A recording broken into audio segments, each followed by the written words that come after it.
Assalamualaikum warahmatullahi wabarakatuh. Apa kabar semuanya?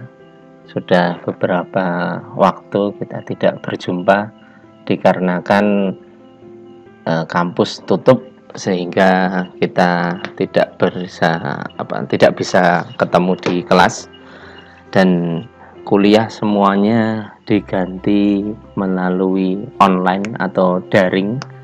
Sehingga pada kesempatan pada kali ini saya akan membahas apa yang sudah dikerjakan beberapa waktu yang lalu, yaitu terkait dengan transaksi yang terjadi di UMKM dagang.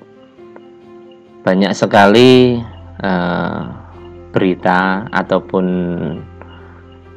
isu, ataupun bukan isu tapi benar-benar kenyataan terkait dengan penyebaran virus yang sangat cepat. Saya harap semua mahasiswa tetap berada di rumah, di kos, ataupun di tempat-tempat yang memiliki tingkat keamanan yang tinggi, dan semoga semuanya itu bisa tetap sehat selalu. Baik, mari kita sebelum membahas kunci jawaban akuntansi UMKM dagang, jangan lupa selalu berdoa ya. Kita awali dulu dengan berdoa. Berdoa disilahkan.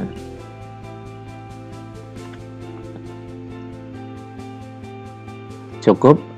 Mari kita lanjutkan untuk pembahasan yang pertama. Kita lihat dulu pada paragraf pengantarnya, yaitu Azalea pun itu merupakan UMKM dagang. Produk yang diperjualbelikan di sini adalah HP, kemudian dimiliki oleh Nona Kinara. Kemudian yang perlu diperhatikan di sini itu adalah metode pencatatannya, yaitu metode perpetual.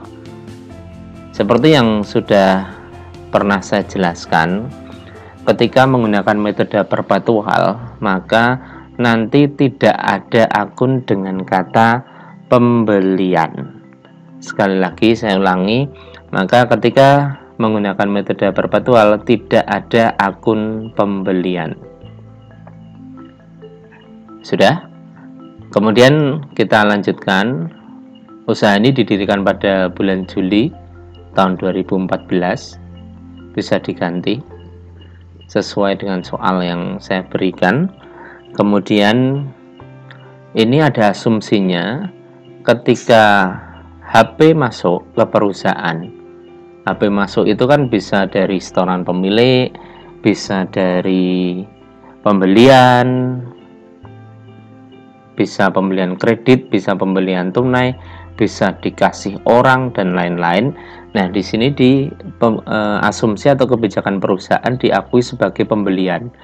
Otomatis kalau di sini itu pembelian, karena metodenya itu adalah perpetual, maka nanti akunnya bukan akun pembelian, tapi akun persediaan barang dagangan. Kemudian yang selanjutnya di sini ada asumsi bahwa setiap HP yang keluar itu diakui sebagai penjualan. Entah benar dijual secara tunai, dijual secara kredit, diambil oleh pemilik, kemudian diberikan kepada pemilik, kemudian digunakan sebagai pengganti kepada pemilik ataupun kepada orang lain atau pihak lain. Nah, ketika HP itu keluar dari perusahaan, maka itu diakui sebagai penjualan. Nah, di sini kebijakannya. Jadi sebelum mengerjakan soal-soal yang ada di bawahnya, transaksi-transaksi yang ada di bawahnya, Anda selalu perhatikan dulu ini paragraf pengantarnya. Jadi harus teliti ya, jangan sampai nanti ketika sudah mengerjakan tidak sesuai dengan apa yang dimaui di paragraf awal.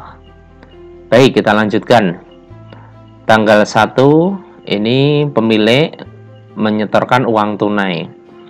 Kita biasakan informasi pertama itu kita lihat terlebih dahulu. Kira-kira kita sudah bisa membuat jurnalnya atau belum? Karena di sini kan perintah di bawah itu kan kita diminta untuk membuat jurnal dan laporan keuangan tentunya nanti. Kita lihat informasi yang pertama, yaitu adalah uang tunai. Berarti di sini akan muncul yang namanya kas. Nah, kunci jawaban di sini sudah saya tuliskan, cuma saya ganti warna saja. Kemudian ternyata ini kebalik. Yang pertama nanti informasinya adalah kas. Kemudian yang berikutnya di sini ada komputer atau peralatan, ya. Kemudian di sini ada keterangan membayar sewa untuk 6 bulan ke depan. Ada tulisan 6 bulan ke depan, itu otomatis kan belum ditempati. Jadi kita bayar dulu. Maka di sana nanti akan muncul yang namanya sewa dibayar di muka atau biaya sewa dibayar di muka. Kemudian kreditnya apa? Tentunya kreditnya adalah modal nunakinara atau modal pemilik. Nah, ini secara keseluruhan. Nah, ini kebalik ya, karena kasnya ternyata ada di paling bawah. Nah, ini nanti bisa dipindahkan di bagian atas.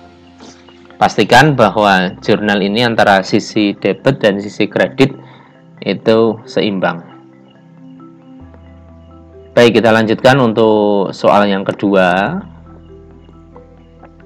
Ini masih belum ada transaksi yang berkaitan dengan pembelian, jadi aman. Kemudian kita lihat tanggal 2 membeli. Nah, ini membeli 10 HP dari Endphone 1 juta tunai. Kemudian pembayaran dilakukan dengan ketentuan 70% dibayar dengan uang perusahaan, sehingga ini 10 kali 1 juta. Total berarti 10 juta. 10 kali 1 juta, total 10 juta. Kemudian yang dibayar dengan uang perusahaan 70%, otomatis kan hanya 7 juta. Sedangkan sisanya berarti yang 3 juta dibayar oleh Nona Kinara. Azalia pun tidak memberi uang pengganti, dianggap sebagai penambah modal. Otomatis yang pertama kita lihat di sini kunci jawabannya.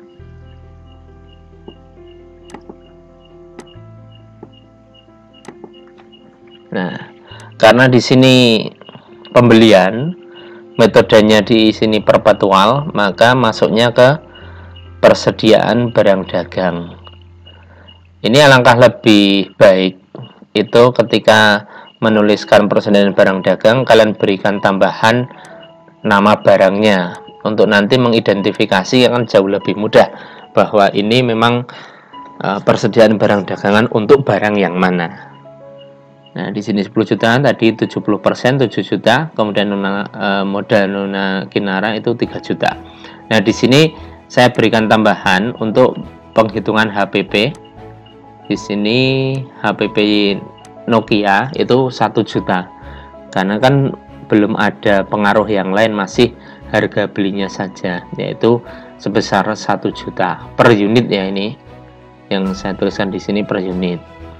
Tapi nanti ketika mengerjakan, kalau ada soal ujian atau tugas yang lain, Anda boleh menuliskan yang di sini, tapi boleh juga tidak menuliskan.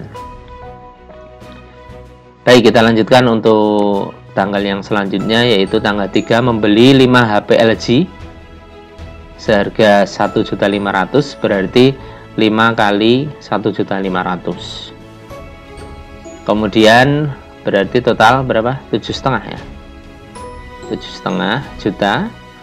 Kemudian yang 60% itu dibayar tunai dengan ketentuan, berarti yang 40% dibayar kemudian kan. Nah, dari yang 60% dibayar tunai itu 70%-nya itu ditanggung Azalia pun, kemudian yang 30% ditanggung oleh Nona Kinara. Ini yang berarti yang 60%-nya. Yang 40% tadi kan sudah kita anggap bahwa itu sebagai utang dagang. Berarti harus kemudian kita lihat sisanya dibayar kemudian dengan syarat 2/10. Ingat 2/10 ini berarti artinya apa? Akan mendapatkan potongan sebesar 2% ketika melunasi maksimal 10 hari sejak tanggal transaksi, berarti sejak tanggal 3. Nanti kalau di transaksi bawah itu berarti sebelum tanggal 13 ya, jadi maksimal tanggal 13 maka akan mendapatkan potongan 2%, dan maksimal itu pelunasannya adalah 30 hari sejak tanggal transaksi. Kemudian Azalea pun tidak mengganti, berarti ini dianggap sebagai penambah modal. Kita lihat kunci jawabannya.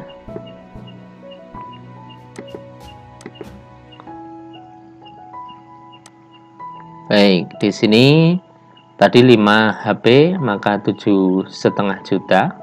Kemudian kasnya itu 70%, yaitu harusnya kan 60%. 60% dari 7,5 juta itu adalah 4,5 juta. Silahkan bisa dihitung dulu. Nah, yang 4,5 juta itu 70% ditanggung Azalea, berarti kan kas keluar. Sementara yang 30% itu ditanggung oleh Nona Kinara dan dianggap sebagai penambah modal. Sisanya berarti 40%. 40% dari mana? Dari 7,5 juta. Nah, bisa diberi catatan dulu untuk menghitung atau mencari angka 4,5 juta ini. Kemudian sama seperti yang Nokia, kita tuliskan HPP-nya. HPP-nya yaitu 1,5 juta. Baik, kita lanjutkan.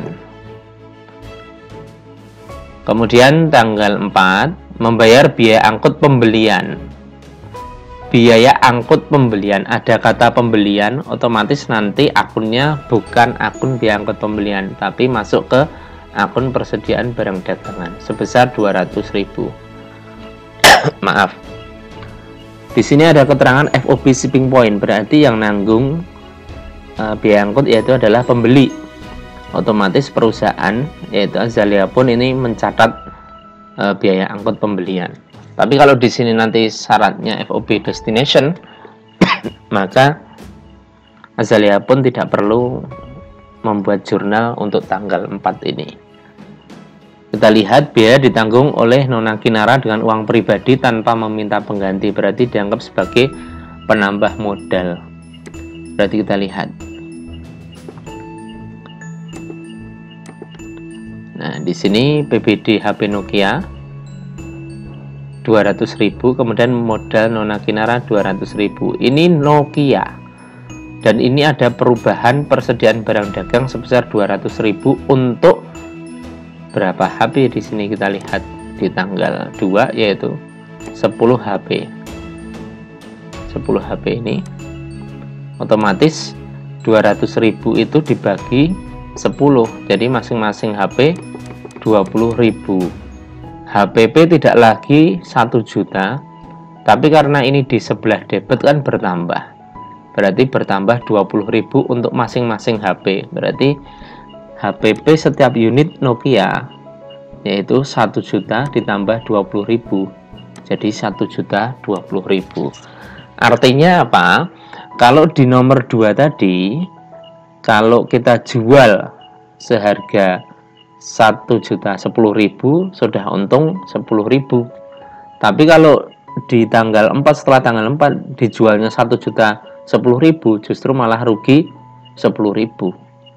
Nah, itu arti dari kita menghitung HPP atau makna kita menghitung HPP. Sehingga penghitungan HPP kalau di metode perpetual itu setiap transaksi seperti ini langsung kita ketahui. Kemudian tanggal 5 kita lihat membeli 20 HP Mito kali 100 berarti 2 juta. Kemudian sebesar 70% dibayar tunai, berarti 70% dari 2 juta. Kemudian dari 70% itu ditanggung yang 20% Azalea, yang 80%. Nah, ini kebalik, kalau bukan kebalik tapi ini berbeda dengan transaksi yang sebelumnya. Kalau yang tanggal 3 itu lebih besar Azalea. Kemudian kalau di tanggal 5 itu lebih besar Nona Kinara. Di UMKM bisa saja terjadi seperti itu karena memang terkadang saldo kas yang ada di perusahaan pada hari itu bisa jadi tidak mampu atau tidak cukup digunakan untuk membayar pembelian yang dilakukan pada tanggal yang bersangkutan. Kemudian di sini sisanya dibayar, kemudian berarti nanti muncul yang namanya utang dagang. Kemudian di sini ada keterangan Azalea mengganti uang Nona Kinara, berarti uang yang 80% tadi itu dengan satu buah HP Nokia. Kita lihat, berarti HP Nokia di sini nanti akan keluar. Berarti kalau HP keluar, asumsi di atas itu mengatakan nanti akan diakui sebagai penjualan. Maka kita lihat kunci jawabannya. Kita analisis. Yang pertama yaitu pembelian HP Mito, ini PBD HP Mito.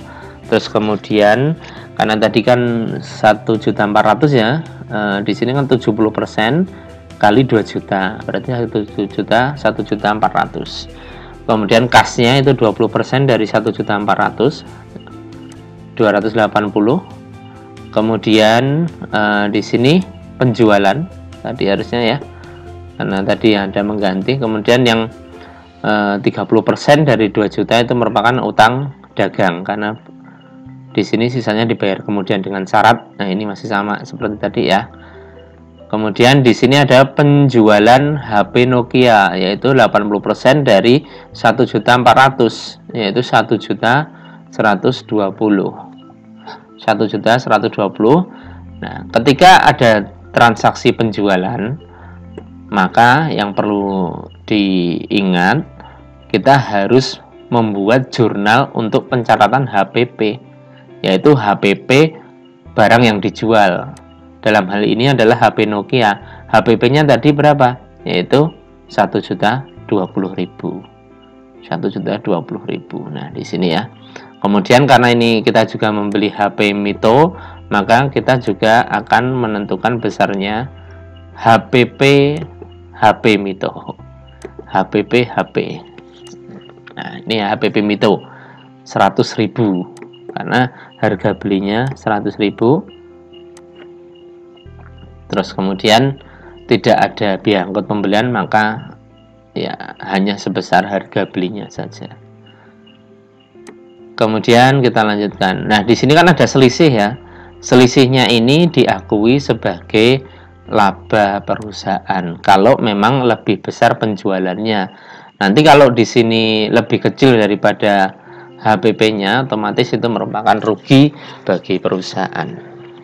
Kita lanjutkan nomor 6. Nomor 6 ini membeli tunai 15 HP Samsung 15 kali 400.000. Silahkan dihitung. Kemudian pembayaran dilakukan dengan ketentuan 70% dibayar Azalea, sisanya dibayar oleh pemilik Nona Kinara dengan uang pribadi mengganti. Nah, ini sama, berarti ada HP LG yang keluar, berarti ada penjualan. Kita lihat kunci jawabannya.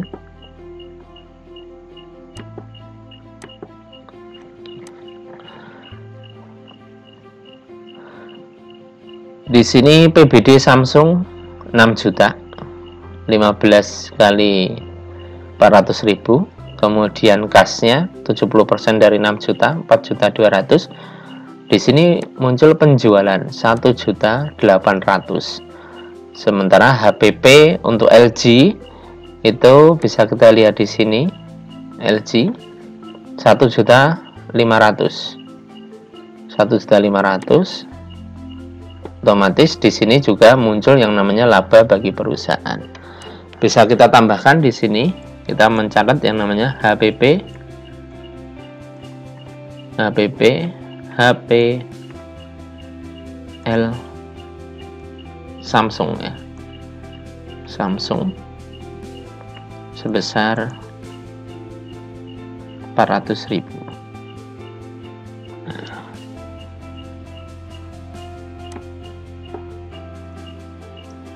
400.000 di sini. Kita lanjutkan. Mudah-mudahan sudah mulai bisa memahami penjurnalan transaksi-transaksi yang ada di UMKM dagang. Ini kasus yang masih cukup sederhana, masih belum kompleks ya.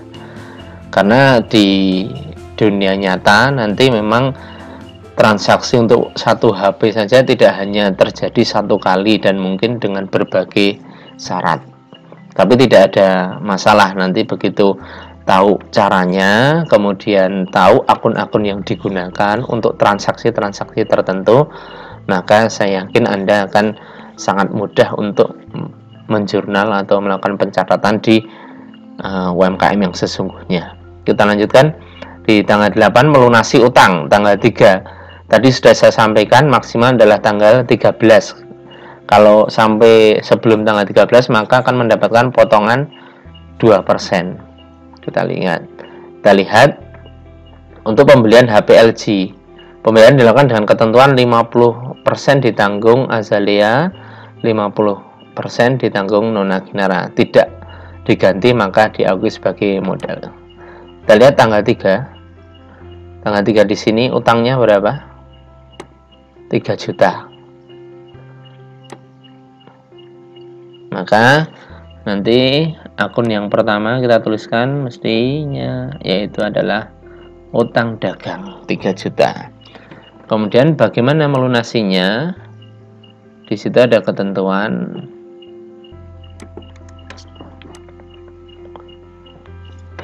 potongan pembelian. Nah, karena metode perpetual tidak ada akun pembelian.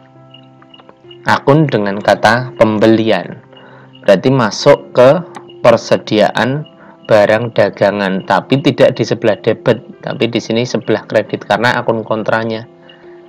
Yaitu 2% dari 3 juta 60.000. Berarti yang dilunasi sebesar 3 juta dikurangi 60.000. Berarti totalnya adalah 2.940. Dari 2.940 itu 50% ditanggung perusahaan berarti kas.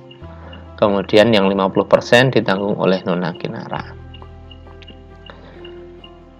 Baik, di sini ada perubahan HPP karena di sini LG. Kemudian di sini tadi sudah keluar 1 LG-nya. Dari total 5 yang kita beli di tanggal 3. Di sini kan 5. Terus kemudian di sini keluar 1. Di sini keluar 1, maka tinggal 4. Otomatis potongan pembelian yang 60.000 ini itu dibagi untuk 4 HP. Karena tadi HPP-nya itu kan 1.500.000, maka yang 60.000 ini dibagi 4. Dibagi 4 berarti masing-masing berkurang 15.000.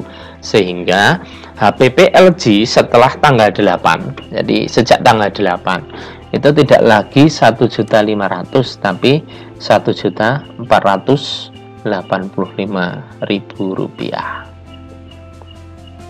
Ada perubahan ya, karena di sini ada pergerakan atau perubahan persediaan barang dagangan untuk HP LG, sehingga ini akan mempengaruhi besarnya HPP. Baik, kita lanjutkan untuk nomor 8 atau tanggal 9.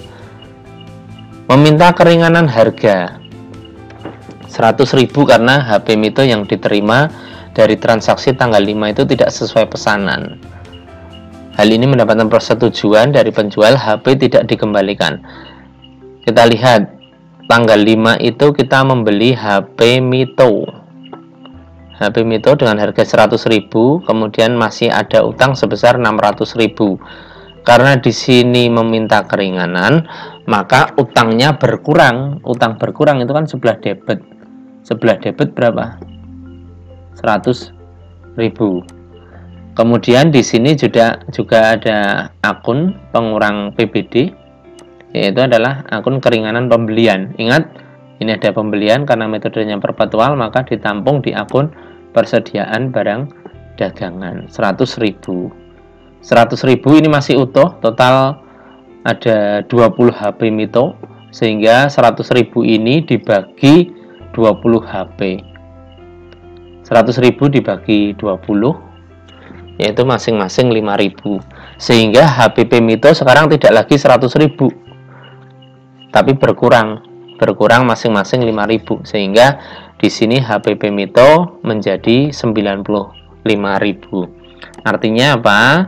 Kalau di tanggal sebelumnya itu ketika kita jual di bawah 100.000, misalnya 99.000, itu rugi. Tapi kalau setelah tanggal 9 atau sejak tanggal 9 dijual 99.000, berarti sudah untung 4.000 rupiah karena HPP-nya 95.000. Kemudian tanggal 10 melunasi utang transaksi tanggal 5. Transaksi tanggal 5 ini tanggal 10. Kita lihat syaratnya. Di tanggal 5 2/10 berarti masih dalam masa potongan. Utangnya 600.000 untuk HP Mito kan ini 600.000, tapi di tanggal 9 itu sudah berkurang 100.000. Berarti total utang yang kita lunasi tinggal 500.000. Pembayaran dilakukan dengan ketentuan 80% ditanggung Azalia, 20% ditanggung oleh Nona Kinara, diakui sebagai penambah modal. Nah, kita lihat utang dagangnya 500.000, kemudian di sini kan ada potongan pembelian nih. Ini sama aja dengan potongan pembelian. Tapi karena ini merupakan metode perpetual, maka akun yang digunakan adalah persediaan barang dagangan. Kemudian ini 80% dari 490, yaitu tidak sudah kena potongan kan ini 10.000, jadi total hanya 490.000. Kemudian 20% ditanggung oleh Nona Kinara. Di sini ada perubahan HPP Mito lagi.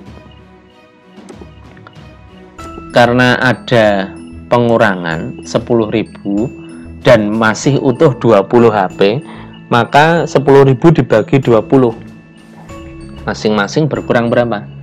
500 rupiah. Sehingga sejak tanggal 10 HPP Mito tidak lagi 95.000, tapi menjadi 94.500 rupiah. Sampai di sini mudah-mudahan bisa dipahami. Kita lanjutkan untuk tanggal 12. Nah, HPP ini nanti kita jadikan acuan ketika terjadi transaksi penjualan di transaksi-transaksi selanjutnya. Kemudian tanggal 12, nah ini mudah nih. Membayar biaya listrik senilai 200.000 untuk rumah dan 500.000 untuk Azalia pun dengan uang pribadinya, tidak diganti ya. Ini sebagai penambah modal, otomatis yang diurusi perusahaan ya yang untuk perusahaan saja, yaitu yang 500.000 rupiah, yang 200.000 diabaikan. Maka pencatatannya otomatis apa? Biaya listrik debit, kemudian kreditnya modal Nona Kinara sebesar 500.000. Kalau ini saya yakin semuanya sudah bisa memahami sedari awal. Dan kita lanjutkan tanggal 13, mengambil. Nah, mengambil HP Mito otomatis kalau diambil itu kan HP keluar, diakui sebagai penjualan. Maka kita lihat di situ harga pasarnya berapa? 150.000. Berarti 2 HP harusnya berapa itu? 300.000. Berarti nanti muncul yang namanya penjualan sebesar 300.000. Tapi baru dibayar berapa ini? 100.000. Sisanya yang 200.000 berarti apa? 60% dianggap private, yang 40% dianggap sebagai pengurang modal. Kita lihat jawabannya. Nah, ini tadi pendapatannya 300.000, membayar hanya 100.000, masih kurang 200 nah. Berarti yang private-nya karena 60% kali 200 120, kemudian 40% kali 200 yaitu 80.000. Kemudian kita karena di sini ada penjualan, maka kita mencatat HPP yaitu HP Mito. Berapa ini HPP Mito tadi? 94.500 itu per unit, karena di sini 2 unit maka 94.500 dikali 2 yaitu Rp189.000. Baik, kita lanjutkan. Tanggal 15 membayar gaji 3 karyawan senilai 2.100.000, berarti masing-masing 700.000 ya. Kemudian di sini 70% ditanggung oleh Nona Kinara dengan uang pribadi, diganti dengan LG. LG tadi kan sudah berubah ya HPP-nya ya. Tidak lagi 1.500.000 tapi 1.485.000. Berarti apa ini? Biaya gaji, kemudian kreditnya karena ada HP LG yang keluar, otomatis ada penjualan. Kita lihat. Nah, di sini ya 70%, berarti yang 30% kan ditanggung oleh perusahaan, berarti dengan kas ya. Kasnya ini 30% dari 2.100.000. Kemudian di sini ada penjualan 70% dari 2.100.000, 1.470.000. Kemudian karena di sini ada penjualan, otomatis mencatat HPP. Nah, bisa kita lihat di sini ternyata lebih besar HPP-nya dibandingkan dengan penjualannya. Berarti apa? Kerugian bagi perusahaan. Berbeda dengan yang sebelumnya ya. Kalau lebih besar penjualannya dibandingkan HPP-nya, maka laba. Kalau lebih besar HPP-nya, maka rugi. Tapi tidak ada masalah. Mau sama-sama itu kan punya pemilik. Cuma kinerjanya saja yang kurang baik. Kita lanjutkan. Tanggal 17, Nona Kinara menyerahkan uang tunai. Nah, ini sambil merem. Tetap nggak bisa nulis kalau merem ya. Ini langsung saya buka kunci jawabannya karena sangat mudah. Karena menyerahkan uang tunai jelas kas. Ini HP Nexian. Maaf. Masuk berarti pembelian. Masuknya ke PBD 2.500.000. Kemudian di sini modal. Tidak perlu lama-lama kalau di situ ya. Kita lanjutkan. Sekarang saatnya menjual. Nah, masih ingat HPP setiap HP tadi ya. HPP Nokia, HPP Mito, Samsung, dan yang lain. Nah, kita saatnya menjual 7 HP. Berarti ada penjualan sebesar 7 kali 1.200.000 tunai. Uang diterima sebesar 80%. Nah, uang diterima itu berarti total diterima. Tapi yang diserahkan ke perusahaan ternyata hanya 80%. Yang 20% berarti privé kan di sini. Nah, kita lihat. Nah, yang diserahkan 7 kali 1.200.000 total 8.400.000. Ini diterima semuanya nih oleh pemilik, tapi yang diserahkan hanya 80%, berarti kasnya hanya sekian. Kemudian privé-nya sekian. Penjualan, karena ada penjualan maka kita mencatat HPP. Ingat HPP Nokia tadi 1.020.000, 1.020.000 kali 7, hasilnya 7.140.000 rupiah. Kemudian kita lanjutkan tanggal 20 menjual 3 HP LG 1 juta masing-masing 1.600.000. Nah, karena ada syaratnya otomatis kan ini kredit. Kalau kita menjual secara kredit berarti kita punya piutang dagang. Piutang dagangnya bertambah sebelah debit, kemudian penjualannya sebelah kredit. Karena ada penjualan nanti juga mencatat yang namanya HPP. Piutang dagang 1.600.000 kali 3 ya. Kemudian HPP-nya ini tadi berapa HPP LG? 1.485.000 rupiah kali 3 berarti 4.455. Ingat di sini total HP ya, maksudnya bukan HPP di sini terus per unitnya, disesuaikan dengan berapa jumlah barang yang dijual.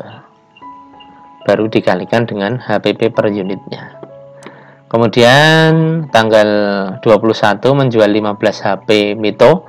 Tadi HPP-nya Mito berapa? 94.500 kali 15 nanti ya. Kalau ini harga jualnya dulu kita lihat 101. Karena ada syarat ini juga piutang dagang. Terus kemudian kita lanjutkan.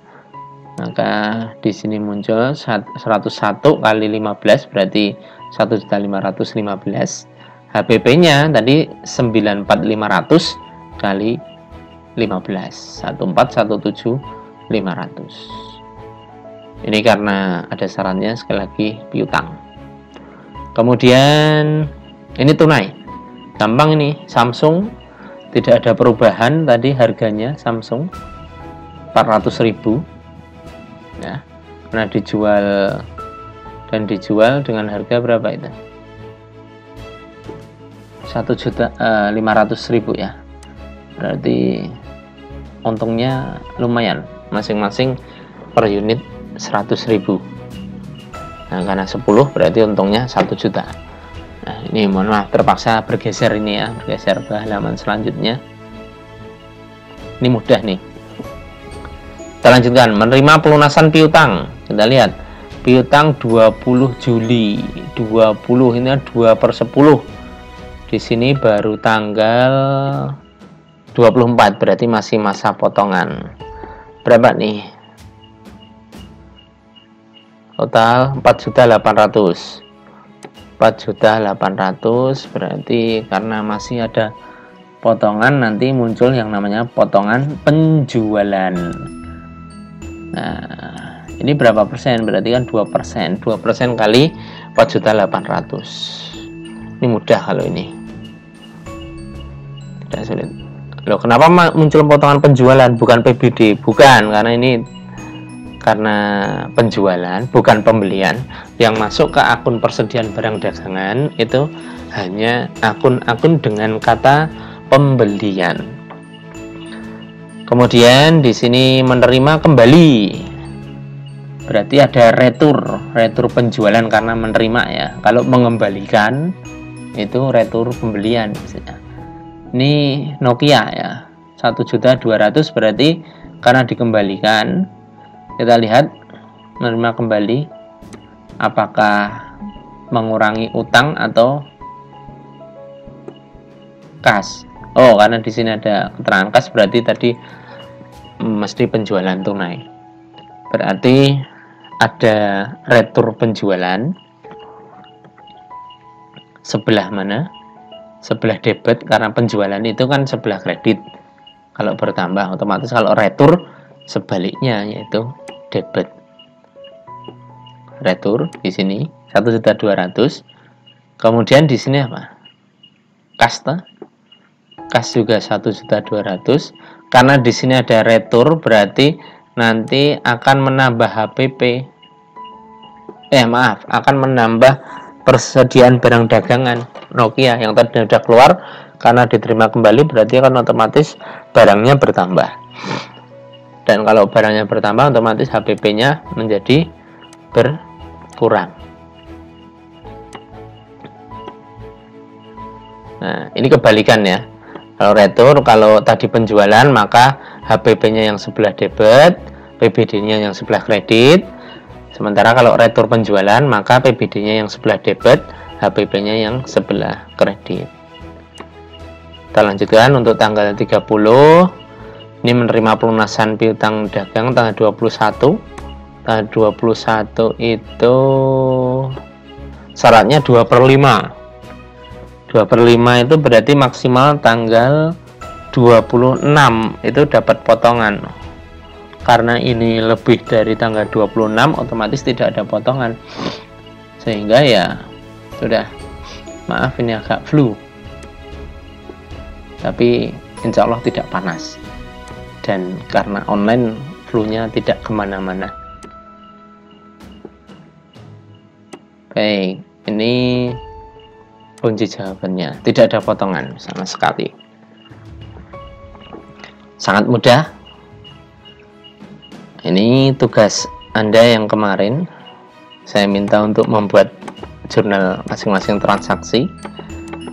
Bisa dicocokkan, bisa dikoreksi dengan pekerjaan Anda yang Anda kerjakan lagi di rumah.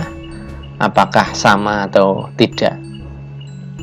Kalau sama ya bagus, kalau belum sama ya disesuaikan dan dipelajari kembali. Kemudian yang selanjutnya silahkan nanti dituliskan di kolom komentar di bawah setiap mahasiswa, untuk saya minta dengan jawaban yang sudah kita bahas pada kesempatan kali ini, itu Anda saya minta untuk membuat laporan laba rugi dan laporan perubahan ekuitasnya, atau di sini modal akhir. Jadi diganti saja, bukan hitunglah, tapi susunlah laporan laba rugi dan laporan perubahan ekuitas Azalea pun. Nanti jawabannya silahkan dituliskan di kolom komentar. Waktunya nanti tertulis di akhir bagian artikel ini yang memuat video ini. Nanti silahkan, kalau sudah berusaha untuk dijawab, itu nanti pada kesempatan yang selanjutnya akan tetap saya bahas, sehingga Anda bisa memahami bahwa pekerjaan yang sudah Anda kerjakan itu betul atau masih kurang betul. Terima kasih, selamat mengerjakan, selamat belajar, dan tetap jaga kesehatan. Sampai jumpa di lain kesempatan. Assalamualaikum warahmatullahi wabarakatuh.